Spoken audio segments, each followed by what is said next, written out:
ಮಂಡ್ಯ ಕಾಂಗ್ರೆಸ್ನಲ್ಲಿ ಭಿನ್ನಮತ ಮುಂದುವರೆದಿದೆ. ಈ ಬಗ್ಗೆ ಒಂದು ಬ್ರೇಕಿಂಗ್ ನ್ಯೂಸ್ ಬರ್ತಾ ಇದೆ. ಮಂಡ್ಯ ಭಿನ್ನಮತ ಶಮನಕ್ಕೆ ಮತ್ತೊಮ್ಮೆ ಸಿದ್ದರಾಮಯ್ಯ ಪ್ರಯತ್ನಿಸ್ತಾ ಇದ್ದಾರೆ. ಮಂಡ್ಯ ಕಾಂಗ್ರೆಸ್ ಬಿಕ್ಕಟ್ಟಿಗೆ ಅಂತ್ಯ ಹಾಡಲು ಸಿದ್ದರಾಮಯ್ಯನವರು ಪ್ಲಾನ್ ಮಾಡಿಕೊಂಡಿದ್ದಾರೆ. ನಾಳೆ ಮತ್ತೊಮ್ಮೆ ಮಂಡ್ಯ ಕೈ ಮುಖಂಡರ ಸಭೆಯನ್ನ ಮಾಜಿ ಸಿಎಂ ಕರೆದಿದ್ದಾರೆ. ಇನ್ನು ಚಲುವರಾಯಸ್ವಾಮಿ ಜೊತೆ ಸಿಎಂ ಸಂಧಾನಕ್ಕೆ ಸಿದ್ದು ಪ್ಲಾನ್ ಮಾಡ್ಕೊಳ್ತಾ ಇದ್ದಾರೆ ಅನ್ನುವಂಥದ್ದು. ಯಾಕಂತಂದ್ರೆ ಮೊನ್ನೆಯ ಸಭೆಯ ನಂತರವೂ ಕೂಡ ಚಲುವರಾಯಸ್ವಾಮಿ ಅವರು ಒಂದ್ ರೀತಿ ಅಡ್ಡಗೋಡೆ ಮೇಲೆ ದೀಪವಿಟ್ಟಂತೆ ಮಾತನಾಡಿದ್ರು. ನಿಖಿಲ್ ಪರವಾಗಿ ಪ್ರಚಾರವನ್ನ ಮಾಡ್ತೇವೆ, ಮೈತ್ರಿ ಅಭ್ಯರ್ಥಿ ಪರವಾಗಿ ನಾವು ನಿಲ್ತೇವೆ ಅನ್ನುವಂಥ ಮಾತನ್ನಂತೂ ಅವರು ಹೇಳಲಿಲ್ಲ.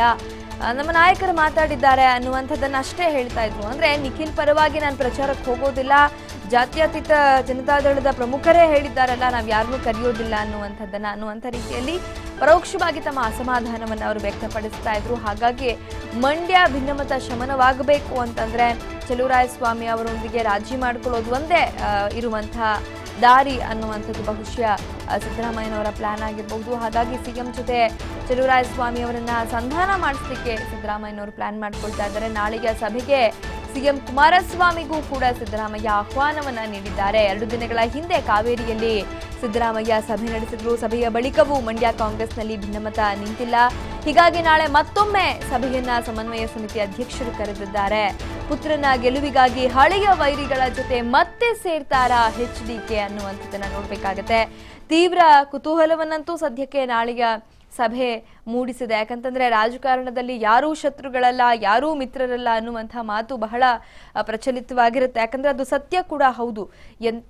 ಎಂಥ ಸಂದರ್ಭಗಳಲ್ಲಿ ಶತ್ರುಗಳಂತೆ ಬಿಂಬಿಸ್ಕೊಂಡಂಥವರು ಮತ್ತೆ ಮಿತ್ರರಂತೆ ಬಿಂಬಿಸ್ಕೊಂಡಂಥ ಉದಾಹರಣೆಗಳನ್ನ ಕೂಡ ನಾವು ಸಾಕಷ್ಟು ನೋಡಿದ್ದೇವೆ. ಹಾಗಾಗಿ ಚಲುವರಾಯಸ್ವಾಮಿ ಅವರ ಜೊತೆ ರಾಜಿಗೆ ಸಿಎಂ ಮುಂದಾಗ್ತಾರಾ ಅನ್ನುವಂಥದ್ದೇ ಭಾರಿ ಕುತೂಹಲ ಮೂಡಿಸುತ್ತೆ.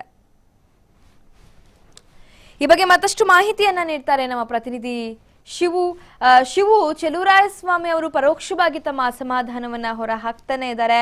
ಹಾಗಾಗಿ ಚಲುವರಾಯಸ್ವಾಮಿ ಅವರ ಜೊತೆ ಸಂಧಾನ ಮಾಡಿಕೊಳ್ಳುವಂಥದ್ದು ಒಂದೇ ಸಿಎಂ ಅವ್ರಿಗಿರುವಂತಹ ದಾರಿನ, ಅದಕ್ಕೆ ಸಿದ್ದರಾಮಯ್ಯನವರು ವೇದಿಕೆಯನ್ನ ಕಲ್ಪಿಸ್ಕೊಡ್ತಿದ್ದಾರಾ ಹೇಗೆ ಅಂತ?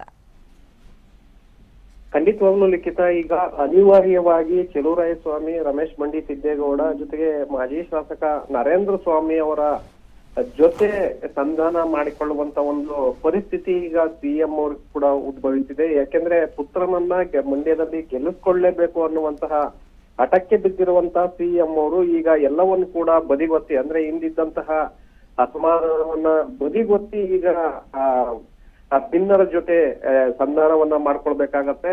ಈ ಒಂದು ನಿಟ್ಟಿನಲ್ಲಿ ನಾಳೆ ಮಾಜಿ ಸಿಎಂ ಸಿದ್ದರಾಮಯ್ಯ ಮಂಡ್ಯ ಮುಖಂಡರ ಒಂದು ಸಭೆಯನ್ನ ತಮ್ಮ ನಿವಾಸದಲ್ಲಿ ಕರೆದಿದ್ದಾರೆ. ಆ ಒಂದು ಸಭೆಗೆ ಸಿಎಂ ಕುಮಾರಸ್ವಾಮಿ ಅವರು ಕೂಡ ಇನ್ವೈಟ್ ಮಾಡಿದ್ದಾರೆ.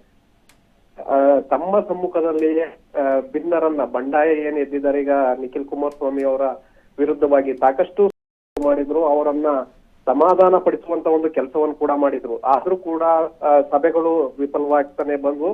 ಮತ್ತೊಂದು ಕಡೆ ರಾಹುಲ್ ಗಾಂಧಿ ಅವರು ಕೂಡ ಸ್ಪಷ್ಟವಾದಂತ ಒಂದು ಎಚ್ಚರಿಕೆಯನ್ನು ರವಾನಿಸಿದ್ರು. ಸಿದ್ದರಾಮಯ್ಯನವರೇ, ನೀವೇ ಸಭೆಯನ್ನ ಮಾಡಿ ಮಂಡ್ಯ ಭಿನ್ನಮತವನ್ನ ಶಮನ ಮಾಡ್ಬೇಕು ಅಂತ ಒಂದು ಸೂಚನೆಯನ್ನು ಕೂಡ ಬೆಂಗಳೂರು ಸಮಾವೇಶಕ್ಕೆ ಬಂದಂತ ಸಂದರ್ಭದಲ್ಲಿ ಕೊಟ್ಟು ಹೋಗಿದ್ರು. ಆ ಸಂದರ್ಭದಲ್ಲಿ ರಾಹುಲ್ ಗಾಂಧಿ ಅವರ ಸೂಚನೆಯಂತೆ ಸಿದ್ದರಾಮಯ್ಯ ಕೂಡ ತಮ್ಮ ನಿವಾಸದಲ್ಲಿ ತಡರಾತ್ರಿಯವರೆಗೆ ಮಂಡ್ಯ ಮುಖಂಡರ ಜೊತೆ ಸಭೆಯನ್ನು ಕೂಡ ನಡೆಸಿದ್ರು. ಆದ್ರೆ ಆ ಸಭೆಯಲ್ಲೂ ಕೂಡ ವಿಶ್ವಾಸಕ್ಕೆ ತೆಗೆದುಕೊಳ್ಳುವಲ್ಲಿ ಸಿದ್ದರಾಮಯ್ಯ ವಿಫಲರಾಗಿದ್ರು.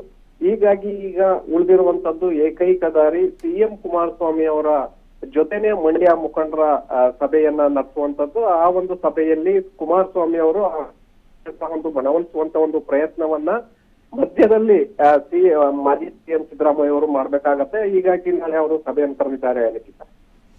ಓಕೆ ಶಿವಕುಮಾರ್, ಈಗ ಮಂಡ್ಯ ಭಿನ್ನಮತವನ್ನ ಶಮನ ಮಾಡಲಿಕ್ಕೆ ಚಲುವರಾಯಸ್ವಾಮಿ ಮತ್ತು ಸಿಎಂ ಜೊತೆ ಏನೋ ಸಂಧಾನಕ್ಕೆ ಸಿದ್ದರಾಮಯ್ಯನವರು ಪ್ಲಾನ್ ಮಾಡ್ಕೊಂಡಿದ್ದಾರೆ. ಆದ್ರೆ ನಾವು ನೋಡಬಹುದು ಸಾಕಷ್ಟು ಕಾರ್ಯಕರ್ತರು ಕಾಂಗ್ರೆಸ್ ಬಾವುಟವನ್ನ ಹಿಡಿದು ಪಕ್ಷೇತರ ಅಭ್ಯರ್ಥಿ ಪರ ಪ್ರಚಾರಕ್ಕೆ ಇಳಿದಿರುವಂತಹ ನಿದರ್ಶನಗಳನ್ನ ನಾವು ನೋಡಿದೀವಿ. ಸೊ ಅದೆಲ್ಲಾ ಭಿನ್ನಮತವನ್ನ ಈ ಮೂಲಕ ಶಮನ ಮಾಡಲಿಕ್ಕೆ ಸಾಧ್ಯವಾಗುತ್ತಾ, ಎಲ್ಲವೂ ಸರಿಯಾಗುತ್ತಾ ಮಂಡ್ಯದಲ್ಲಿ ಅಂತ? ಲಿಖಿತ, ಒಂದು ವೇಳೆ ನಾಳೆ ಸಿದ್ದರಾಮಯ್ಯ ಅವರು ಕರೆದಿರುವಂತ ಮಂಡ್ಯ ಮುಖಂಡರ ಸಭೆಗೆ ಸಿಎಂ ಕುಮಾರಸ್ವಾಮಿ ಅವರು ಕೂಡ ಬರ್ಬೇಕಾಗತ್ತೆ. ಆ ಸಂದರ್ಭದಲ್ಲಿ ಚಲುವರಾಯಸ್ವಾಮಿ ಅಂದ್ರೆ ಏನ್ ಹಿಂದೆ ಅವರು JDS ತೊರಿಬೇಕಾದಂತಹ ಸಂದರ್ಭದಲ್ಲಿ ಎದುರಾಗಿತ್ತು ಆ ಪರಿಸ್ಥಿತಿ, ಮತ್ತೆ ಕಾಂಗ್ರೆಸ್ಗೆ ಬಂದಂತಹ ನಂತರದಲ್ಲಿ ಆದಂತಹ ಎಲ್ಲಾ ಬೆಳವಣಿಗೆಗಳ ಬಗ್ಗೆ ಕೂಡ ಚರ್ಚೆಯನ್ನ ಮಾಡ್ಬೇಕಾಗತ್ತೆ. JDS ನಿಂದ ಏನು ಸಾಕಷ್ಟು ಅಸಮಾಧಾನರಾಗಿ ಅವರು ಎಲ್ಲರೂ ಕೂಡ ಕಾಂಗ್ರೆಸ್ ಪಕ್ಷಕ್ಕೆ ಬಂದಿದ್ರು. ಹೀಗಾಗಿ ಅವರನ್ನ ಮನವೊಲಿಸುವಂತ ಒಂದು ಪ್ರಯತ್ನವನ್ನ ಸಿಎಂ ಕುಮಾರಸ್ವಾಮಿ ಅವರು ಕೂಡ ಮಾಡ್ಬೇಕಾಗತ್ತೆ. ಅದು ತಮ್ಮ ಪುತ್ರನ ಗೆಲುವಿಗಾಗಿ. ಆದ್ರೆ ಚಲುವರಾಯಸ್ವಾಮಿ, ರಮೇಶ್ ಬಂಡಿ ಸಿದ್ದೇಗೌಡ ಮತ್ತೆ ನರೇಂದ್ರ ಸ್ವಾಮಿ ಅವರು ಅದಕ್ಕೆ ಒಪ್ತಾರ ಅನ್ನುವಂಥದ್ದೇ ಇಲ್ಲಿ ಪ್ರಶ್ನೆ ಉದ್ಭವಿಸ್ತಾ ಇದೆ. ಮತ್ತೊಂದು ಕಡೆ ರಾಜ್ಯ ಕಾಂಗ್ರೆಸ್ ನಾಯಕರು ಸಾಕಷ್ಟು ಸಭೆ ಮಾಡಿ ಎಚ್ಚರಿಕೆಯನ್ನ ಕೊಟ್ಟರು ಕೂಡ ಪರೋಕ್ಷವಾಗಿ ಸುಮಲತಾ ಅವರ ಇನ್ನು ಮುಖಂಡರು ಕೂಡ ನಿಂತಿದ್ದಾರೆ. ಅಂದ್ರೆ ಮೇಲ್ನೋಟಕ್ಕೆ ತಾವು ಹೋಗೋದಿಲ್ಲ, ನಾವು ಕಾಂಗ್ರೆಸ್ ಅಭ್ಯರ್ಥಿ ಮೈತ್ರಿ ಅಭ್ಯರ್ಥಿ ಪರವಾಗಿ ನಾವು ಇದ್ದೇವೆ ಅನ್ನುವಂತ ಒಂದು ಮೆಸೇಜ್ ಸಾರಿದ್ರು ಕೂಡ ಪರೋಕ್ಷವಾಗಿ ಕಾರ್ಯಕರ್ತರ ಮೂಲಕ ಅವರು ಸಂಬಳವನ್ನು ಕೂಡ ಕೊಡ್ತಾ ಇದ್ದಾರೆ. ಲಿಖಿತ, ಓಕೆ, ಧನ್ಯವಾದ ಶಿವಕುಮಾರ್ ಮಾಹಿತಿ. ಎಷ್ಟೇ ಬ್ಯುಸಿ ಇದ್ರು, ಏನೇ ಕೆಲಸಗಳಿದ್ರು, ಫಸ್ಟ್ ಹೋಗಿ ಎಲ್ಲರೂ ತಪ್ಪದೆ ಮತ ಚಲಾಯಿಸಿ ಒಳ್ಳೆ ಅಭ್ಯರ್ಥಿನ ಆಯ್ಕೆ ಮಾಡಿ. ನಮ್ಮ ಸರ್ಕಾರ ನಮ್ಮ ಹಕ್ಕು. ಸೊ ಹಾಗಾಗಿ MP ಎಲೆಕ್ಷನ್ಸ್ ಬರ್ತಾ ಇದೆ, ನಾನು ವೋಟ್ ಮಾಡ್ತಾ ಇದ್ದೀನಿ, ನೀವು ಸಹ ವೋಟ್ ಮಾಡಿ ಈ ಒಂದು ಜವಾಬ್ದಾರಿನ ಸರಿಯಾಗಿ ನಿಭಾಯಿಸ್ಕೊಳ್ಳಿ. TV5 ಅಭಿಯಾನದಲ್ಲಿ ನಾನು ಸಹ ಕೈ ಜೋಡಿಸ್ತಾ ಇದ್ದೀನಿ, ನೀವು ಸಹ ಕೈ ಜೋಡಿಸಿ. ಎಲ್ರಿಗೂ ಒಳ್ಳೆಯದಾಗಲಿ. ಮತ ಚಲಾಯಿಸಿ, ನಮ್ಮ ಮತ ನಮ್ಮ ಹಕ್ಕು. ಇದು TV5 ಕಳಕಳಿ.